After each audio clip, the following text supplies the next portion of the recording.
دیکھو میرے محترم دوستوں، یہ باتیں جو میں آپ حضرات کو بتا رہا ہوں، کسی زمانے میں یہ باتیں بتانا کام تھا نبیوں کا. یہ باتیں حضرت موسیٰ علیہ السلام کے بتانے کی تھی. حضرت عیسیٰ علیہ السلام، حضرت نوح علیہ السلام، انبیاء کرام علیہ السلام دعوت دیتے تھے، لوگوں کے دلوں میں اللہ کی عظمت اور بڑائی پیدا کرتے تھے، مرنے کے بعد والی زندگی انہیں سمجھاتے تھے، اور چھپی ہوئی باتیں اللہ تعالیٰ ان کے اوپر کھولتا تھا تو وہ انہیں بتایا کرتے تھے، اور اللہ تعالیٰ کی بڑائی کو اتنے زوروں پر بیان کرتے تھے تاکہ آدمی کا ذہن بنے. یہ کام تھا نبیوں کا. لیکن حضور اکرم صلی اللہ تعالی علیہ وسلم پر اللہ تعالیٰ نے نبوت کو ختم کر کے اب یہ کام جو تھا یہ اس امت کے ذمہ ڈال دیا. تو میں بحیثیت ایک امتی ہونے کے آپ حضرات کے سامنے ان باتوں کو کرتا ہوں، اور آپ حضرات کی بحیثیت امتی ہونے کے اس دعوت کو لے کر پورے عالم کے اندر پھیل جائیں، کیونکہ لوگ اگر بغیر ایمان کے مرے تو مرنے کے بعد پھر ان کے پاس کوئی راستہ نہیں. مرنے سے پہلے اگر ان کا ذہن بنایا جائے تو ان کا ذہن بن سکتا ہے. اگر ان کا ذہن بنا اور وہ ایمان اور اعمال کی طرف آ گئے تو میں سچ کہتا ہوں ایسی قدر کریں گے اور جتنے آدمی دینداری پر آتے چلے جائیں گے ان سب کے برابر آپ کو ثواب ملے گا. دیگر انبیاء کرام علیہ السلام کو وقت ملا دنیا میں کام کا زیادہ، لیکن کام ملا تھوڑا. حضرت نوح علیہ السلام کو کام کتنا ملا؟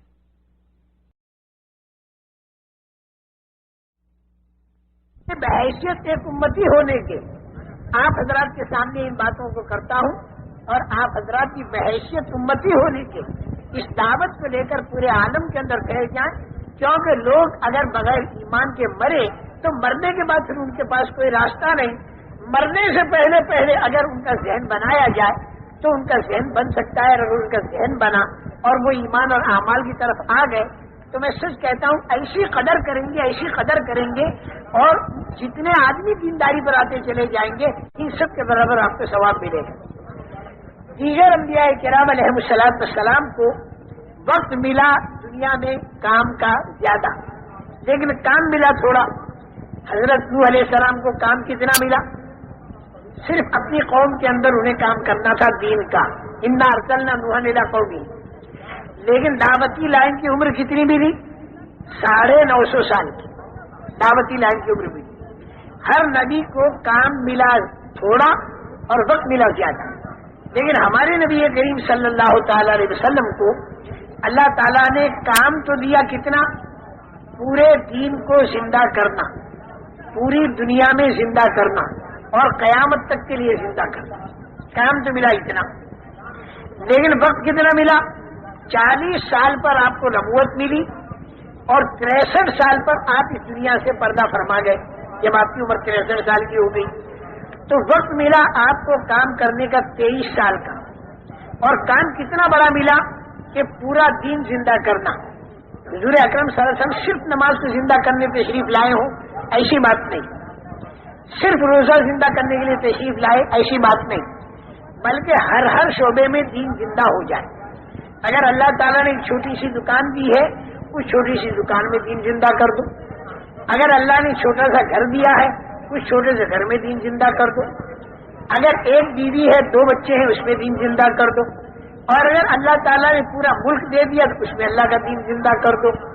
اگر اللہ تعالیٰ نے زیادہ دیا تو اس زیادہ میں دین زندہ کر دو، کم دیا تو کم میں دین زندہ کرو. جتنا اللہ نے دیا اتنے میں دین زندہ کرو. اس کا انتظار نہیں کرنا کہ جب ہمارے ہاتھ میں ملک اور مال آئے گا تو ہم دین زندہ کریں گے. نہیں، اگر دکان ہے تو اس میں دین زندہ کرو. جب دکان کے اندر تو دین کو زندہ نہیں کر پاتا، اور میرے بھائی جب گھر کے اندر تو دین کو زندہ نہیں کر پاتا، اور اپنی بیوی پر جب تو دین زندہ نہیں کر پاتا تو پھر پورے ملک میں کیا امید رکھے گا تو دین زندہ کرے گا؟ بھائی تیرے بس میں جتنا اتنا تو دین زندہ کر لے. اچھا، پھر دوسری بات یہ ہے کہ اللہ پاک نے ہمیں یہ دین کی دعوت کا جو کام مرحمت فرمایا حضور اکرم صلی اللہ علیہ وسلم کے ختم نبوت کے صدقے دنیا میں کہیں پر بھی جا کر یہ کام کیا. جب تک لوگوں کی سمجھ میں نہیں آیا اس وقت تک تو لوگوں نے کی مخالفت، لیکن جب ان کے ذہنوں میں بات آ گئی کہ یہ لوگ ہم سے کچھ نہیں چاہتے بلکہ ایمان کا زندہ کرنا، اخلاق کا زندہ کرنا، انسان میں انسانیت کا لانا یہ لوگ چاہتے ہیں۔ اور عملاً تجربہ بھی لوگوں کو ہو گیا کہ بھئی جو لوگ اللہ کے دین کی محنت میں لگے تو انہوں نے رشوتیں چھوڑی، انہوں نے دھوکہ دینا چھوڑ دیا، اور بیٹوں نے باپ کی فرما برداریاں شروع کر دی، اور شوہروں نے بیوی کے حقوق ادا کرنے شروع کر دیے، اور ان کے دلوں میں آخرت کا فکر آیا، تو پھر جتنے مخالفت کرنے والے تھے ان کے بھی دلوں میں محبت پیدا ہوئی، اور کام اللہ تعالیٰ نے آسان کر دیا۔ ایسی جگہوں میں کہ جہاں پر دہریت کی فضا ہے، اللہ تعالیٰ نے وہاں پر ہدایت کے علم برداروں کو اپنی قدرت سے کھڑا کر دیا۔ دین کا پھیلانا کام خدا کا ہے، اور قلوب انسانیہ میں ہدایت کا اتارنا یہ کام خدا کا ہے، لیکن چونکہ یہ دنیا دارالاسباب ہے، ہر چیز سبب اختیار کرنے کے بعد اللہ تعالیٰ وجود میں لاتے ہیں، مرد اور عورت ملتے ہیں تو اولاد پیدا ہوتی ہے۔ اولاد کا پیدا کرنا کام خدا کا ہے، لیکن سبب کے درجے میں افرأیتم ما تمنون، مرد عورت کا ملنا ضروری ہوگا۔ یوں اللہ کو قدرت ہے کہ مرد عورت کے ملے بغیر بھی انسان بنا دے، جیسے حضرت آدم علیہ السلام کو بنایا، حضرت حوا رضی اللہ تعالی عنہا کو ماں کے بغیر بنایا، حضرت عیسیٰ علیہ السلام کو باپ کے بغیر بنایا۔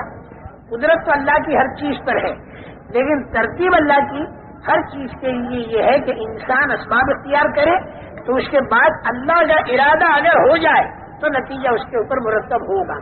اسی طریقے سے پورے عالم کے بسنے والے انسانوں کے دل تو ہیں خدا کے قبضے میں، اور اللہ کے ایک اشارے پر اور اللہ کے ایک ارادے پر سب کے قلوب میں ہدایت آ سکتی ہے، لیکن چونکہ اللہ نے اس دنیا کو دارالاسباب بنایا، اس بنا پر جیسے انبیاء کرام علیہ السلام نے جانی مالی قربانیوں کے ساتھ دعوت کی لائن کی ایک محنت کی، ایسی دعوت کی لائن کی محنت جب یہ امت کرنا شروع کر دے گی تو پھر اللہ تعالیٰ قلوب انسانیہ کو اپنی طرف پلٹا کھلائیں گے۔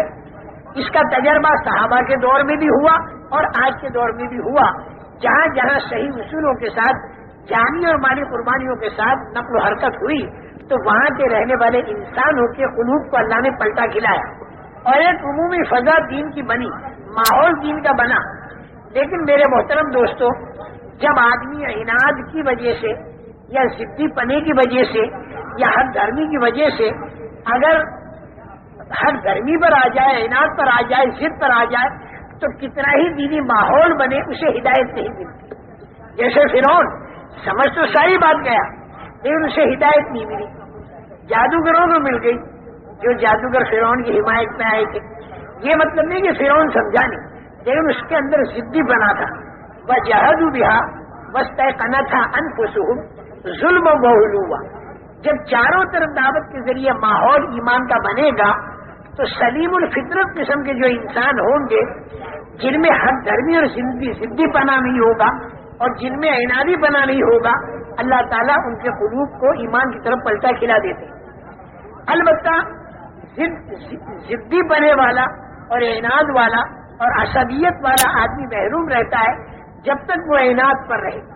ابو جہل بھی بات پوری سمجھ چکا تھا رسول پاک صلی اللہ علیہ وسلم کی، اس کے تنہائیوں کے جملے جب ابو سفیان نے تنہائی میں جا کر ابو جہل سے پوچھا تو اس نے کہہ دیا، صاف بات کہی کہ ہمارے خاندان میں اور حضور اکرم صلی اللہ علیہ وسلم کے خاندان میں آپس میں جب کلش سالہ سال سے چل رہی ہے، انہوں نے حاجیوں کو پانی پلانا شروع کیا تو ہمارے خاندان نے بھی حاجیوں کو پانی پلانا شروع کیا، آگے نہیں بڑھنے دیا۔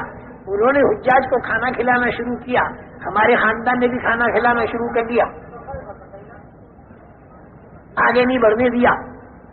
لیکن اب ہمارے اوپر ایک بات ایسی آ گئی کہ ان کے خاندان میں ایک آدمی نے نبوت کا دعویٰ کیا اور وہ حضرت محمد صلی اللہ علیہ وسلم ہے، اور دعویٰ کر کے اس کی دلیل بھی لے آئے۔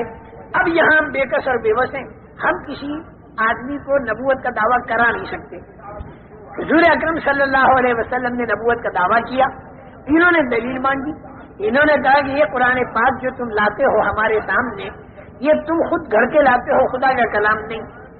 تو حضور پاک صلی اللہ علیہ وسلم نے فرمایا کہ بہت آسان ترکیب میں تمہیں بتاتا ہوں میری نبوت کے فیل کرنے کی، وہ یہ ہے کہ بھائی تم جیسا قرآن میں بنا رہا ہوں اے پڑھا، تو تم سارے پڑھے لکھے جمع ہو کر ایسا قرآن بنا دو۔ نہیں کر سکے، فرمایا چلو 10 صورتیں بنا لو۔ نہیں کر سکے تو فرمایا چلو تم ایک صورت بنا لو، اس کو بھی نہیں کر سکے تو فرمائے کہ فلیاتو بحدیث مثلہ، چلو ایک بات بنا کے لاؤ، میں بے پڑھا اگر ایسا حیرت انگیز کلام بنا سکتا ہوں تو تم سارے پڑھے لکھے جمع ہو جاؤ اور تم ایک بات یا ایک سورت یا 10 صورتیں یا پورا قرآن تم بنا لاؤ۔ بدر کے اندر ابو جہل اور عتبہ اور شیبہ اور ولید یہ سارے کے سارے گلا کٹوانے کو تیار ہیں، لیکن قرآن پاک جیسی ایک سورت بنانے کو تیار نہیں۔ قرآن پاک یعنی اگر یہ ان کے بس میں ہوتی تو گلا کٹوانے سے آسان سے ایک سورت بنا لیتے، اور یہ کہہ دیا گیا کہ نہ تو تم بنا سکو گے، قیامت تک سارے کے سارے اگر جمع ہو جائیں تو سب مل کر نہیں بنا سکتے۔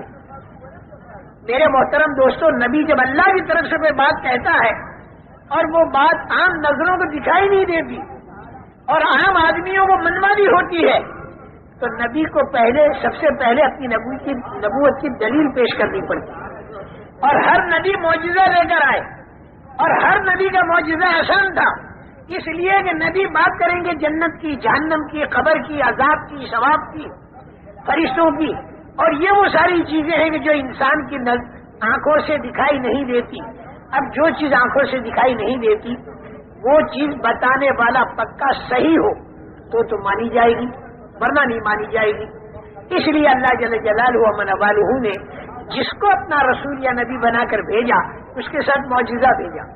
حضرت موسیٰ علیہ السلام کو اتنا آسان سا معجزہ دیا کہ جادوگر جو بالکل فرعون کی حمایت میں آئے تھے وہ سارے کے سارے جادوگروں نے جب حضرت موسیٰ علیہ السلام کے ڈنڈے کو اژدہا بنتا دیکھا تو فوراً سمجھ گئے کہ یہ جادو نہیں ہے بلکہ یہ حقیقت ہے، اور ان جادوگروں نے سمجھ لیا کہ حضرت موسیٰ علیہ السلام جب اللہ کے نبی ہیں تو نبی کی بات کا نہ ماننا اپنے کو تباہ اور برباد کرنا ہے، اور نبی کی بات کا ماننا اپنے کو رحمتوں میں داخل کرنا ہے۔ فوراً سارے کے سارے سجدے میں پڑ گئے، ایمان لے آئے۔ انہیں یہ بات معلوم تھی کہ ہم اگر ایمان لائے تو فرعون نے جن انعامات کے دینے کا وعدہ کیا ہے فرعون کے ان انعامات سے محروم رہیں گے، بلکہ فرعون بڑی سخت قسم کی سزائیں دیتا ہے، تو سخت قسم کی سزاؤں کے اندر ہمیں جانا ہوگا۔ لیکن اس کے باوجود وہ ایمان والے بنے اور فرعون سے یہ کہہ دیا کہ تیرا بس اگر چلتا ہے تو ہماری موت تک چلتا ہے، ہم مر جائیں گے، اس کے بعد تو کچھ نہیں کر سکتا، اور ہم تو ایمان لے آئے۔ آمنا برب العالمین رب موسیٰ و ہارون، حضرت موسیٰ حضرت ہارون کے رب پر ایمان لے آئے۔ جب یہ ایمان لائے نا جادوگر جو فرعون کی حمایت میں آئے تھے تو تاریخی روایتوں میں یہ بات ملتی ہے، حدیث کی نہیں، تاریخی روایتوں میں یہ بات ملتی ہے کہ لاکھوں کا مجمع وہاں پر کھڑا تھا دیکھنے کے لیے، وہ لاکھوں کا مجمع ایمان والا بن گیا، اور فرعون کی بیگم جو محل سرائے میں تھی وہ وہاں پر ایمان والی بنی، اور فرعون کے دربار کا ایک درباری وہ بھی ایمان والا بنا، اس نے اپنے ایمان کو چھپا رکھا۔ اور میں بتاؤں اس سے بھی آگے کہ فرعون خود کے اندر بھی یقین پیدا ہو گیا کہ یہ بات بوگس نہیں ہے بلکہ حقیقت ہے، لیکن اگر اس بات کو میں مانتا ہوں تو میری مونچھ نیچی ہو جائے گی، میری ناک نیچی ہو جائے گی۔ بس اس کی سرکشی نے اسے ماننے سے روکا، ورنہ سمجھ میں تو بالکل اس کے بھی آ گیا تھا، اور قرآن اسے کہتا ہے وَجَحَدُوا بِهَا وَاسْتَيْقَنَتْهَا أَنفُسُهُمْ ظُلْمًا وَعُلُوًّا۔ انکار جو تھا وہ سرکشی کی وجہ سے تھا، اپنی بلندی اور بڑائی کی وجہ سے تھا، انکار اس وجہ سے نہیں تھا کہ سمجھ میں نہیں آیا، یہ قرآن کہتا ہے۔ ابو جہل کا بھی جو انکار تھا وہ صرف مونچھ کی وجہ سے تھا، صرف ناک اونچی رہے اس کی وجہ سے تھا، اس وجہ سے انکار نہیں تھا کہ سمجھ میں نہیں آیا، اس لیے کہ ایسی بات حضور اکرم صلی اللہ علیہ وسلم نے کہہ دی کہ آج تک کی رہتی دنیا اس بات کا مقابلہ کرنے سے عاجز ہے۔ حضور اکرم صلی اللہ علیہ وسلم پورے عالم کے لیے نبی بنا کر بھیجے گئے، قیامت تک کے سارے زمانوں کے لیے نبی بنا کر بھیجے گئے، تو اللہ تعالیٰ نے حضور اکرم صلی اللہ علیہ وسلم کو ایسا معجزہ مرحمت فرمایا کہ قیامت تک اس امت کے ہاتھ میں اپنے نبی کا معجزہ ہوگا، اور وہ معجزہ قرآن پاک ہے۔ زبور، توریت، انجیل جن زبانوں میں لکھی گئی وہ زبانوں کا جاننے والا ہمیں آج تک ایک نہیں ملا. ہم انکار نہیں کرتے کہ نہیں ہے، ہوں گے، لیکن ہم لوگ دنیا بھر میں پھرے، ہمیں ایک آدمی زبور کی زبان کا جاننے والا، توریت کی زبان کا جاننے والا، انجیل کی زبان کا جاننے والا نہ ملا. لیکن قرآن کی زبان کے اندر اترا، اس کے جاننے والے خدا کے دشمن بھی لاکھوں کی مقدار میں دنیا کے اندر موجود ہیں، لیکن یہ سارے کے سارے مل کر قرآن جیسی ایک صورت نہیں بنا سکتے. حضور اکرم صلی اللہ علیہ وسلم اللہ کے نبی تھے، ابو جہل بھی اس بات کو جانتا تھا.